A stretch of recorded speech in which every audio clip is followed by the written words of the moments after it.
Okay, everybody, we're here at one of our properties near Blanco and Jackson Keller in north central San Antonio.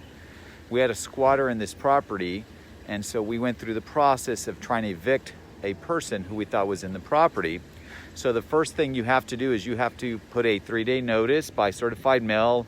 Used to be the old days, you used to be able to post it on the doors. Does that change it at all? And I'm here with Constable Chris Sandoval. Chris Sandoval. So what is the process for those that are watching evictions from your perspective?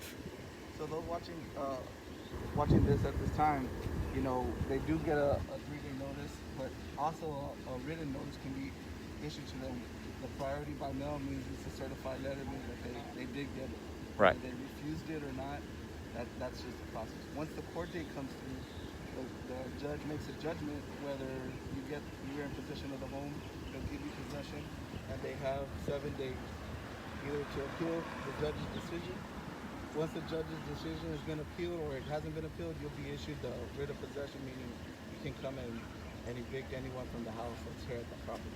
And that's where you are today with us. We did file a writ, meaning we want possession of the property. Here's a court order. We need you to enforce it. Yes, sir. And so we came to this property. The doors were barricaded from inside. We found that he was going in and out through a window. And so now we have access to the property. We're removing everything.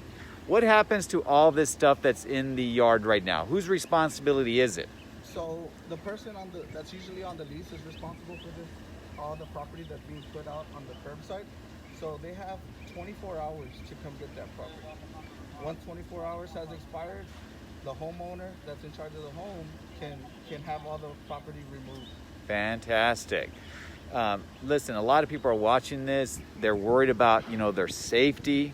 What do you all do to make sure you protect the investor when you come to these properties? Well, the first thing we do is we make sure we go into the house and clear it, make sure that there's nobody inside. If someone is home, we do separate both parties just to make sure there's not an argument between either the homeowner and the person that's living at the property. We just keep them at a distance. If anything has to be, we'll detain that person, put them in our vehicle until once the writ's complete. How often do you find that the occupants start getting violent? It's not very often. They understand what's going on because there's a process that they've been going through, so they're processing it at the time. But it's very rare. Good deal. It can happen, sir. Good deal. Well, thank you very much for helping us out today. You take care. You too, sir. Thank you.